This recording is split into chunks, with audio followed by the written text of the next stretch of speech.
আসসালামু আলাইকুম। শুরু করছি দ্য সাইলেন্ট ম্যানর তৃতীয় খণ্ড, পর্ব ৬৮। লেখিকা ডায়না ইমরোজ লাকি। মায়া ভ্রু ভাঁজ করে শুধু হা হয়ে তাকিয়ে রইল আপাতত। বুলবুল নাস্তা রেখে চলে যায়। মায়া ব্যস্ত পায়ে হেঁটে আমজাদ শালুকদের বৈঠকখানায় যেতে চাইল, কিন্তু কিছু পা সামনে এগোতেই থামে সে। বাইরে থেকে কোলাহল এর শব্দ ভেসে এল। একাধিক কণ্ঠে শোনা গেল একটি শব্দ, বর এসেছে। মায়া থমকে দাঁড়িয়ে পড়ল। দোতলা থেকে সদর দরজার দিকে তাকাল। সবাই বাইরের দিকে ছুটে ছুটে যাচ্ছে। শালুক এলেন। মায়াকে ঘরের বাইরে দেখে বললেন, তুই এখানে গোমড়া মুখে দাঁড়িয়ে আছিস কেন? মায়া জবাবে কি বলবে এখন? তার প্রথম মন খারাপ এর কারণ মীর, দ্বিতীয়ত বুলবুল এর বলা শেষ কথাগুলো, তৃতীয়ত বাড়ির পেছনের দিকে অজানা কারো আগমন। সে কিছু বলতে পারল না। মুখ ভরে গোপনে দম ফেল। মাকে সরাসরি কিছু জিজ্ঞেস করার সাহস মায়া কখনো পায়নি, আজও পাচ্ছে না। কিছুক্ষণ পর তাকে এ বাড়ি ছেড়ে যেতে হবে, হয়তো তার মায়ের সাথে এটাই শেষ দেখা। বুলবুল বোধহয় ভুল শুনেছে। তার মা কেন কাউকে খুন করার আদেশ দিবে সে তাৎপর্যপূর্ণ কোনো জটিল সমস্যা কারণ দেখতে পাচ্ছে না। শালুকের বুকের ভেতর সামান্য পরিমাণ চাপ সৃষ্টি হল মেয়ের মুখে হঠাৎ অন্ধকার গভীর ছাপ দেখে। মায়ের মন খারাপ থাকলেও এতটা সে কখনো চুপচাপ থাকে না। চোখের আকার কিছুটা বড় তার, মনে হচ্ছে ভয় পেয়ে আছে। শালুক আবার জিজ্ঞেস করলেন, হ্যাঁ রে মা, কিছু হয়েছে? আজ বিয়ে বলে মনে খারাপ? নাকি বর পছন্দ হয়নি? অবশ্য তুই তো এখন পর্যন্ত দেখিসনি বরকে, না দেখেই রাজি হয়েছিস। এখন বল হঠাৎ কি হয়েছে? মায়া ধীরে ধীরে ঠোঁট প্রশস্ত করল। এক টুকরো চাপা হাসি আনল। বলল, ও তোমাকে ছেড়ে চলে যাব মা, খুব কষ্ট হবে আমার। অনেক ভালোবাসি মা তোমাকে। কি বলে মায়া শালুককে জড়িয়ে ধরল। শালুক কঠিন মনের মানুষ, খুব সহজে চোখ থেকে জল পড়ে না, অতি সহজে কান্না আসে না। কিন্তু হঠাৎ যেন তার ভীষণ কান্না পাচ্ছে। ভীষণ। মেয়েকে কাছছাড়া করতে চাইছে না। একমাত্র মেয়ে, কিভাবে থাকবে ওকে ছাড়া? মাঝে বড্ড চিন্তাশীল মায়াশীল ব্যক্তি। সন্তান দূরে থাকলে সে যেন চেতনার পাতায় ডুবেই শেষ হয়। এই ভালোবাসার ব্যাখ্যা যেন আজও কেউ দিতে পারেনি। সবকিছুর বোধ অর্থ হয় শুধু অর্থহীন মায়ের ভালোবাসা। শালুক মেয়েকে ছেড়ে দিলেন। বললেন, যখন নিচে ডাকবে চলে আসবি। এখন ঘরে যা। ঘি মায়া বাধ্য মেয়ের মতন মাথা না দিয়ে মায়ের কথায় সম্মতি দিল। চলে যায় নিজের ঘরের দিকে। মেয়ের নরম আদবে শালুক খানিকটা খুশি হলেন, কিছুটা বিভ্রান্ত হলেন। তবু এখন আলাদা করে কিছু ভাবতে চাইলেন না। তিনি চলে যান নিচে। মায়া ঘরে ঢুকে জানালার পাশে গেল। এখন আর কাউকে দেখা গেল না। ডানে বামে যতদূর চোখ যায় ততদূর দেখল ফাঁকা। সন্দেহজনক কাউকে দেখা গেল না। তৃষ্ণা খেয়াল করল মায়ের উকিঝুঁকি মারার দৃশ্য। বল, উত্তর হবু জামাই বাড়ির পেছনে বুঝি? তার রসিকতায় সবাই হেসে ফেল। মায়া তৃষ্ণার ইয়ার্কির জন্য জানালা থেকে ধ্যান ভেঙে ঘরের ভেতরে চলে এল। জয়ন্তন নাতনিকে দেখেন মন ভরে, যেন তাকে দেখে না বহুদিন। আজ দেখা হয়েছে সবেই। তার নির্বিকার চাহনি মায়াকে আবেগ আপ্লুত করে তুলে। সে জয়ন্তন এর দিকে এগিয়ে গেল। তাকে জড়িয়ে ধরে মায়া বাঁধভাঙা নদীর মতো কেঁদে উঠল। তার সবটুকু কষ্ট একটু একটু করে জেগে উঠছে। কবুল বলার সময়টা যতটা এগিয়ে আসছে ততটা যেন মায়া ভেঙে পড়ছে। জয়ন্তন বেগম বললেন, কি কানতে মানা করমু না, আজকের দিনে মাইজাগু চোখে জল আইবই। আমিও অনেক কাঁদছি আমার বিয়ের সময়, কিন্তু তখন তোর দাদা আমার হাতটা ধুইরা কইল, আর কাইন্দ না। সুখের সংসার অপেক্ষা করতেছে। সুখের ঘরে পা রাখার আগে একটু কানতেই হয় গে। মায়া কিছু বলল না। চোখের সামনে বারবার মীর এর মুখখানি ভেসে উঠছে। জঙ্গলে প্রথম দেখা, তাকে মাটি থেকে তোলা, হাঁটুতে ভর দিয়ে অশ্বে চাপা, কথায় কথায় মায়াকে অপমান করা, দুজনের খুনসুটি, সব স্মৃতিগুলো হাঁটতে বেড়াচ্ছে যেন তার চারপাশে। ঘরের দেয়ালগুলো তার দিকে তাকিয়ে ছিক ছিক করছে। যাকে ভালোবেসেছে তাকে নিজের করে পায়নি। বুকভরা চাপা আর্তনাদ নিয়ে চলে যাচ্ছে পরের ঘরে। দেয়ালগুলো হাসছে। ওদের হাসির শব্দ মায়া পাচ্ছে। তার ভীষণ লজ্জা লাগছে। শেফালি আসে মায়ের ঘরে। তারা নাস্তা করেছে কিনা জিজ্ঞেস করল। তারা জবাব দিল, সবাই খেয়েছে মায়া বাদে। আজ আর তাকে খেতে বলে লাভ নেই। সে খাবে না। খাবার গলা দিয়ে নামবে না। শেফালি বলল, মায়া আপাকে নিয়ে একটু পর নিচে যাইতে কইছে মালকিন ই বলে শেফালি চলে যায়। মায়ের বুকের ভেতর ধক করে উঠল। নিঃশ্বাস হয়ে ওঠে বড্ড ভারী। তার অস্বাভাবিক শান্ত অভিব্যক্তি দেখে জয়ন্তন ঘনিষ্ঠ হলেন তার। জিজ্ঞেস করলেন, কি হয়েছে, ভয় পাইতেছ মনে হয়? ভয় নাই, বিয়ার কলেমা যখন পাঠ করবে তখন সব ডরভয় পালাইবে।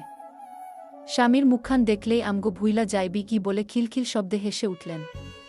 তার হাসিতে মায়া বিরক্ত হল। স্বামীর মুখখানি দেখলেই সে সব ভুলে যাবে না, বরং আরও রাগ হবে, চরম রাগ। কষ্ট হবে।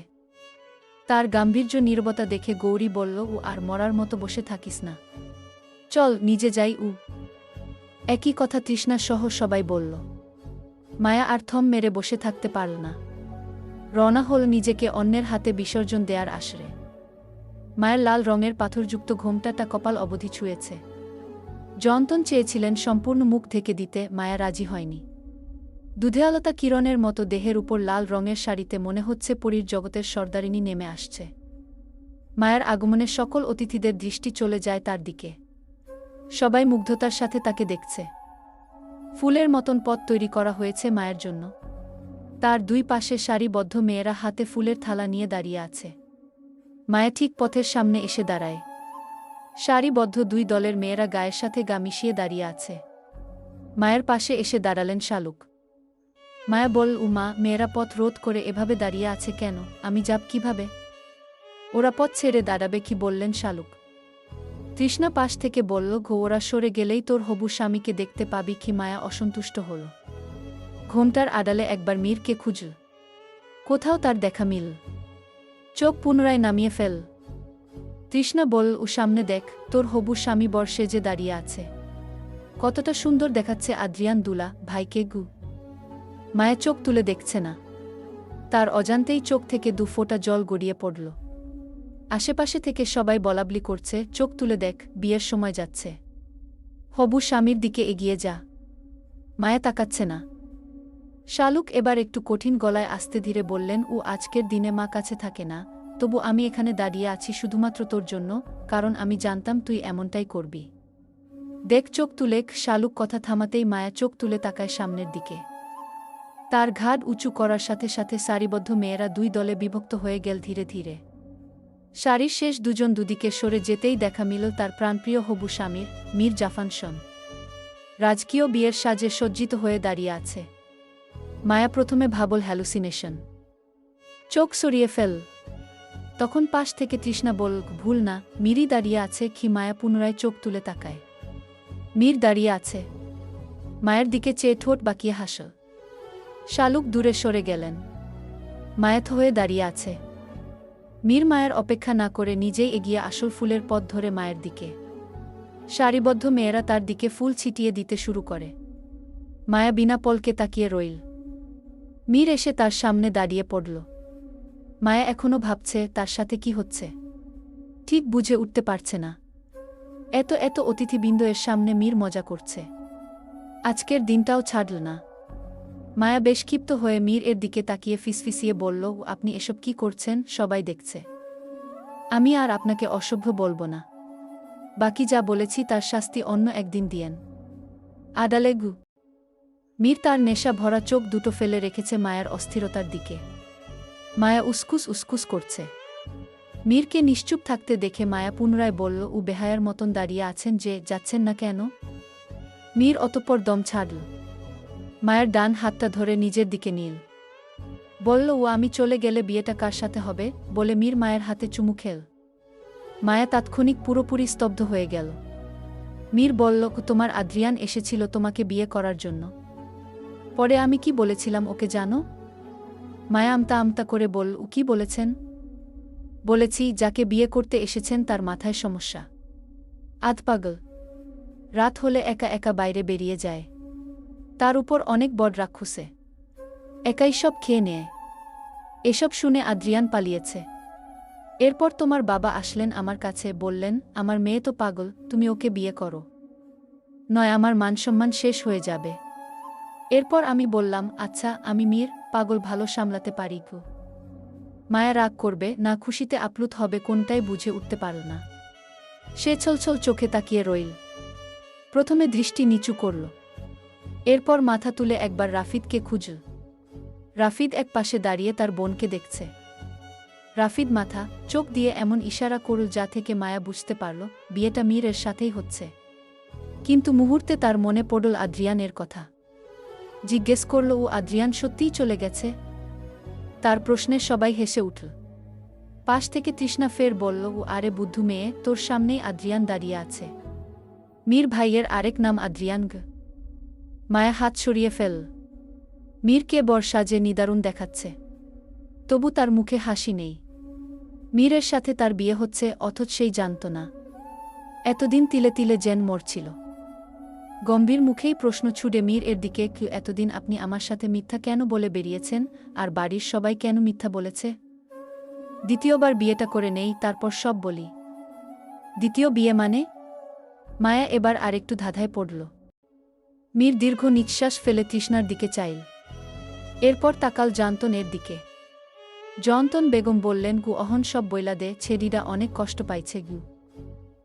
তুমি খুব ছোট থাকতেই ছোটমা চেয়েছিলেন আমার বউ তুমিই হবে, এবং এই প্রস্তাব সবাই মেনে নেন। এরপর আমি যখন বড় হলাম, বাবা আমাকে নিয়ে যান থাইল্যান্ডে, আর তোমাকেও বিদেশ পাঠাল পড়াশোনার জন্য। তুমি ফিরে এলেই তোমার সাথে আমার বিয়ে হবে, এটাই ছিল সবার পরিকল্পনা, এবং পরিকল্পনা মোতাবেক তাই হলো। আমি থাইল্যান্ডে থেকে কিছুদিন আগে তোমাকে আমার বউ করার জন্যই এসেছিলাম। সেদিন জঙ্গলে তোমাকে দেখেই চিনতে পেরেছিলাম, এটাই আমার মায়াবতী। বিয়ের বিষয়টি আমি সবাইকে আড়ালে রাখতে বলি, তুমি জানবে তোমার বিয়ে অন্য কারো সাথে হচ্ছে, শুধু আমরা জানব সত্যটা। আমি রাত করে বাইরে ঘোরা, তোমাকে বিরক্ত করা, সবার চোখের সামনে বসে কথা বলার পরেও কেউ কিছু না বলা, তোমার দাদির তোমাকে রহস্যময় চোখে দেখা, এই সব কিছু আমাদের পরিকল্পনা।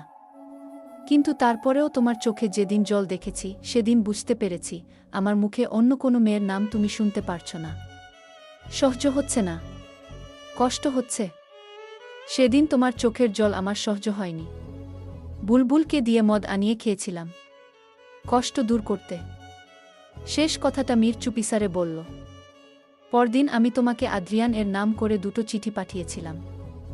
একটাতে সমস্ত সত্য লেখা ছিল। আমি ভেবেছি তুমি হয়তো চিঠিটা পড়েও আমার সাথে নাটক করছো। আমিও আর নিজে থেকে তোমাকে কিছু বলিনি। পরে জানতে পারি তুমি সেই চিঠি পড়িনি। যাক গে, ভালো হয়েছে। একটু তো কষ্ট পেয়েছ। আজকে থেকে তোমাকে আর কষ্ট পেতে দেব না গিয়ে। মীর থামে। মায়া বলল, আপনার দ্বিতীয়বার বিয়ে মানে? সেই প্রশ্নের জবাব তো মিলল না গো। কিছুক্ষণ আগে মসজিদে বিয়ে হয়। মূলত বিয়ের কাজ মসজিদে করাই উত্তম। সেখানে তোমার ভাই বাবা উপস্থিত ছিলেন, এবং আমি বাবা। কিছুক্ষণ আগে তাই আমরা বাড়িতে ছিলাম না। বুলবুল নিশ্চয়ই তোমাকে সংবাদ দিয়েছিল। আরও কিছু মিথ্যা বলেছে তোমাকে বোকা বানাতে গু। আমার মতামত বাতিত বিয়ে কবুল হয়নি। মীর মায়ের হাতটি পুনরায় ধরে বলল, এই যে এখন হয়ে গেছে। এতক্ষণ আসমানের নিচে ঝুলন্ত অবস্থায় ছিল, এখন আল্লাহর কাছে পৌঁছে গিয়েছে। সুতরাং বিয়ে কবুল গু। আপনি দেখছি সব জানেন। কবুল নাও হতে পারে গি। আল্লাহর উপর সুধারণা রাখতে হয়। উনার উপর যেমনটি ভরসা রাখবে উনি ঠিক তেমনটি উপহার দিবেন গু। তাহলে মোহিনীকে সব জবাব এখুনি দিতে হবে, আগে সবার সামনে পুনরায় বিয়ে হোক, এরপর বলবো। মীর কথা শেষ করতে না করতেই ডাক পড়ল কাজীর। উনি তাড়া দিলেন, বললেন, কি ছেলে মেয়ে নিয়ে আসুন, পরপর 2বার বিয়ে।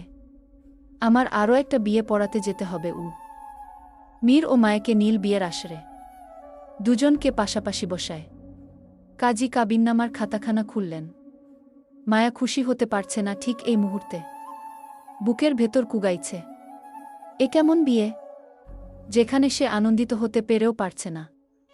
মনে হচ্ছে কেউ একজন টেনে টুনে ধরছে তাকে। হাত পা কাঁপছে। তার বাপ ভাই কিছুক্ষণ আগে বিয়ে তো সম্পন্ন করিয়েই ফেলেছে, তবু যেন তার মীর এর সেসব কথা বিশ্বাস করতে পারছে না, আবার অবিশ্বাস্য করতে পারছে না। বর্তমান সময়ে এরকম অহরহ দাম্পত্যর বিয়ে হচ্ছে যেখানে কনে পড়ে জানতে পারছে। কঠিন কিছু নয়, সে আপাতত মেনে নিচ্ছে সবকিছু। কাজী আনুষাঙ্গিক তথ্যাদি লেখা শেষ করলেন। হাতটি এসে থামল দেনমোহর নির্ধারণ করার খালি স্থানে। উনি মাথা উঁচিয়ে তাকালেন আমজাদ চৌধুরীর দিকে। বললেন, দেনমোহর কত ধার্য করব? মীর বলল, কিছুক্ষণ আগে আপনি তো 20 লাখ বেঁধেছেন, এখন আবার জিজ্ঞেস করছেন? কিছুক্ষণ আগের কথা বাদ দাও বাপ, মেয়ের সম্মুখে এখন তার সম্মতি নেয়া হোক। কাজী থেমে মায়ের দিকে তাকায়। তুমি বলো মা, দেনমোহর কত ধার্য করব? মীর মায়ের কানের কাছে মুখ নিয়ে ফিসফিস করে বলো, 1 টাকাও না। তাহলে দ্রুতই তোমার কাছে যেতে পারব। টাকার অঙ্ক বেশি হলে গুনে গুনে দিতেও সময় লাগবে, আমি অতটা সময় অপেক্ষা করতে পারব না। মায়া ঠোঁট চেপে হেসে নিচু স্বরে সবার আড়ালে বলল, নির্লজ্জ লোক। কিছু বললে? বলেছি আপনি কিপ্টে, দেনমোহর নির্ধারণ করতে ভয় পাচ্ছেন গু। মীর তখন উচ্চ কণ্ঠে বলল, দেনমোহর হিসেবে আমার বাড়িগাড়ি, টাকা পয়সা সহ সব ধার্য করুন।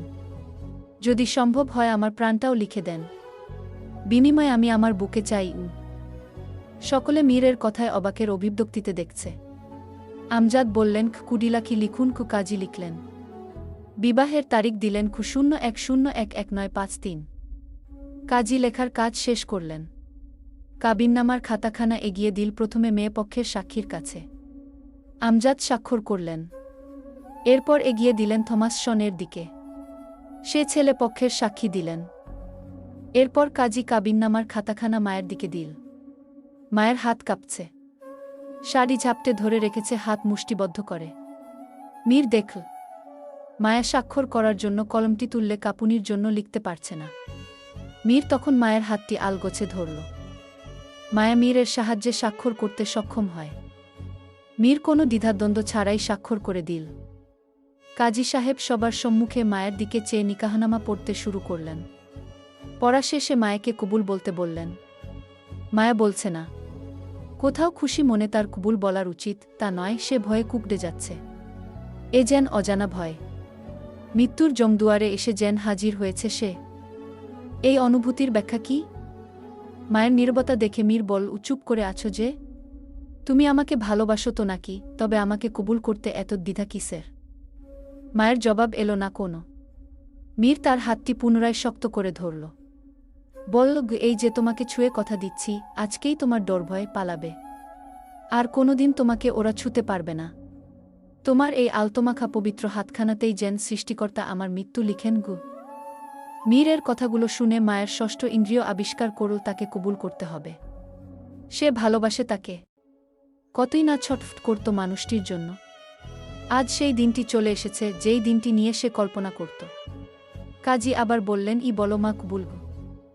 মায়া বলল, আলহামদুলিল্লাহ। কবুল শুনে সবাই আলহামদুলিল্লাহ বলে উঠল।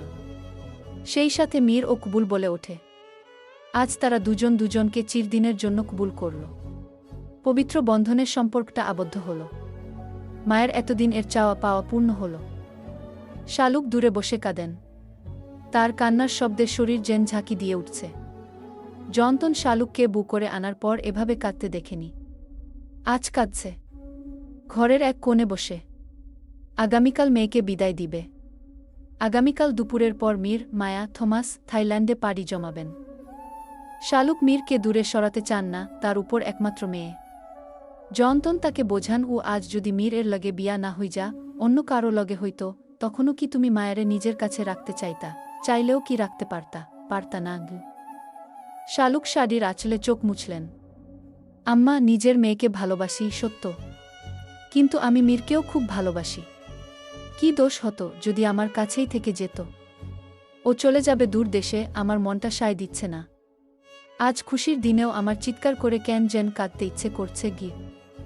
তুমি মা, মায়ের মন সবসময় উত্তাপ থাকবো, হেইডাই স্বাভাবিক। নিজেরে সামলাও। মীর তোমারে কাঁদতে দেখলে সমস্যা, দুঃখ পাইব। শালুক ভেজা চোখ জোড়া চটজলদি মুছে ফেললেন। নড়চড়ে বসলেন। মাথার ঘোমটা টানলেন। বললেন, আমি আর কাঁদছি না। বাস্তবতা মেনে নিতে হবে। মীর থাইল্যান্ডের নাগরিক। ওর বাসস্থান সেখানে। যেতেই হবে। যাক, তবে আমার দোয়া থাকবে সবসময় ওদের সাথে। দোয়া করতেই হইব। আর বৈশা থাইকো না। ছেলের বাসর ঘর সাজাও। আজ যে সোহাগ রাইত, নিয়ম হইছে ছেলের মায়ের বাসরঘর সাজানো। ওর মা তো অহন তুমি। যাও কামে লাইগা পড়ো। শালুক নিজেকে সামলে শাশুড়ির আদেশ পালনের পথে পা বাড়ান। জয়ন্তন নিচে চলে গেলেন। বিয়ের কাজ সম্পন্ন হওয়ার পর সবাই আরেক ধাপ আনন্দে মেতে উঠল। মায়েকে বোকা বানানো হয়েছে। মীর বারবার সেই প্রসঙ্গ তুলছে। আজ তার মুখে যেন দুনিয়ার সবটুকু হাসি ফুটে উঠেছে। কোথায় লুকিয়েছিল এই আনন্দ? বিয়ের আসরেই তারা বসে আছে। বড়রা চলে গেছেন তাদের কাছ থেকে। খাওয়া দাওয়া করছেন উনারা। একদল এসে মায়া ও মীরকে দোয়া করছেন, উপহার দিচ্ছেন। মায়ের বান্ধবীরা তাকে ঘিরে রেখেছে। গৌরী নেই তাদের মাঝে। আহির খুঁজছে তাকে। মীরের কাছে আসল। মুসায়বা করল মীরের সাথে। অভিনন্দন জানালো নতুন জীবনের জন্য। আহির মায়াকে জিজ্ঞেস করল, ও গৌরী কোথায়? মায়া ভেবে বলল, ও বোধ ছাদে। ওর মনটা ভালো নেই কি আহির সংবাদ পেয়ে সেদিকে ছুটে যায়। মায়া অন্যদের থেকে উপহার নিতে নিতে মীরকে বলল, আপনি খুশি তো? খুব খুশি। তোমাকে নিজের করে চেয়েছিলাম, অবশেষে পেয়েছি। আজ আমার মতো আর কেউ খুশিতে নেই। বলো কি চাও আমার থেকে? আপনিই আমার জন্য অনেক বড় উপহার। আলাদা করে আপনার কাছে আর কিছু চাওয়ার নেই। তবে তোমার জন্য আমি বিশেষ এক উপহার রেখেছি। আজকে বাসর রাতে তোমাকে উপহার দিব। কি সেটা? বলে দিলে উপহার থাকল কোথায়? অপেক্ষা করো। মায়া জিজ্ঞেস করল না উপহার সম্পর্কে। ঘুরে ফিরে উদিত হল মোহিনীর অধ্যায়। ঝুঁকে মীরের দিকে জিজ্ঞেস করল, ই মোহিনীর সাথে আপনার সম্পর্ক কি ছিল? মোহিনী আমার নয়, তোমার ভাইয়ের হবু বউকে বলতে বলতে মীরের সামনে অতীতের সেই সময়টা ভেসে উঠল। রাফিদ আর সে অশ্বচুডে ফিরছিল বাড়ির পথে। তখনই মীরের কানে নূপুরের শব্দ ভেসে আসে। তারা দাঁড়িয়ে পড়ল। রাফিদ বলল, মাস্টারের মেয়ে নাচ করছে। মোহিনী, তুই জানলি কিভাবে? আমার পাড়ার মেয়ে, আমি জানব না? ই বলা শেষে রাফিদের মুখটা সেদিন গুমড়ে গিয়েছিল। মীর বল, ও পছন্দ করিস? রাফিদ দীর্ঘ নিঃশ্বাস ফেলে বল, খুব ভালোবাসি, কিন্তু বাবার ভয়ে বলতে পারছি না। ওর বাবা একজন মাস্টার হলেও আমাদের মতন জমিদার তো আর না। মানবেন না বাবা মা, বিশেষ করে মা গি। মীর রাফিদের কথা শেষে একজোর মোহিনীকে দেখে আসে। মায়া বল, ও তারপর? আমি মোহিনীকে দেখলাম। পরদিন আমি রাফিদের হয়ে চিঠি লিখলাম। এরপর ওর কাছে পৌঁছে দেই। মোহিনী দ্বিতীয় চিঠিতে সম্মতি জানা। এভাবেই চলছিল ওদের প্রেম কাহিনী। তুমি জানো, ওরাও আজ বিয়ে করবে। কাজী তখন ওদের কথাই বলেছে। তবে লুকিয়ে লুকিয়ে লুকিয়ে লুকিয়ে মানে? ওর এত বড় সাহস একটা 2 টাকার মেয়েকে চৌধুরী বাড়ির বউ করবে? শালুকের ক্রোধের স্বরে আগ্নেয়গিরির অগ্নুৎপাতের মতো আহ্বাস পাওয়া গেল। তার সামনে গুটিসুটি মেরে দাঁড়িয়ে আছে বুলবুল। কিছুক্ষণ আগে মীর এর মায়েকে বলা কথাগুলো বুলবুল দুর্ভাগ্যক্রমে শুনে ফেলে। তাৎক্ষণিক খবর পৌঁছে দিয়েছে শালুকের কাছে। শালুক মীর ও মায়ের জন্য বাসর ঘর সাজাচ্ছিল। বুলবুল হন্তদন্ত হয়ে ছুটে আসাতে উনার হাত থেমে যায়। অবস্থান বারান্দায়। ঘরের ভেতরে 2 জন দাসী। মালকিন। শুনে আমিও অবাক হই। রাফিদ দাদা ওই মেয়েকে অনেক আগে থেকেই পছন্দ করে, গভীর প্রেম। এই প্রেমের নেশা খুব সহজে কাটাতে পারবেন না। বিয়ে বোধহ আজই করে ফেলবে। যদিও কাজী সাহেব এখনও খানাপিনা করছেন। শালুক গভীর চিন্তায় ডুব দিলেন। তার একমাত্র ছেলে সামান্য একজন মাস্টারের মেয়েকে বিয়ে করবে, এটা তার সিদ্ধান্ত এর বাইরে। উনি কোনো কালেই তা চান না। রাফিদ এমন কাজ করলে লজ্জায় উনাদের মাথা নিচু হবে। 2 পা এগিয়ে রেলিং ধরল। কর্কশ কণ্ঠে বললেন, কি বুলবুল গো? জি মালকিন। তোকে একটা কাজ দিব। বিনিময়ে তোকে যা দেব তা দিয়ে তুই সারা জীবন বসে খেতে পারবি। আপনার হুকুমের অপেক্ষায়। বিনিময়ে কিছুই চাই না ঘে। সবাই বিয়ে বাড়িতে ব্যস্ত।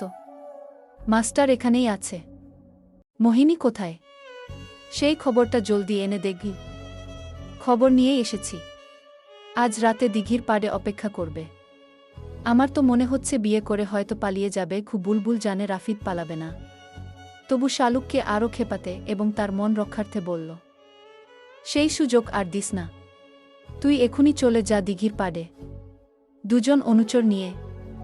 ওদের নিয়ে তুই মোহিনীকে মেরে ফেলবি। চিহ্ন রাখবি যাতে সবাই মনে করে আগে ওকে ধর্ষণ করে পড়ে মারা হয়েছে। বলে রাফিদ কষ্ট পাবে না, আরও ঘৃণা করবে। কারণ আমরা রটাব মোহিনী নাগর এর সাথে জঘন্য কাজ করেছে বলে ওকে জীবন দিতে হয়েছে। চরিত্রহীন আজ্ঞে মালকিন, আপনি যা বলবেন। আমার জন্য দোয়া রাখবেন বলে বুলবুল শালুক এর পা ছুঁয়ে সালাম করল। এরপর চলে যায় ওর উদ্দেশ্য সফল করতে। মন্তব্য চাই গঠনমূলক। পরবর্তী ধামাকা অপেক্ষা করছে। আশা করি কেউ নিরাশ হবে না।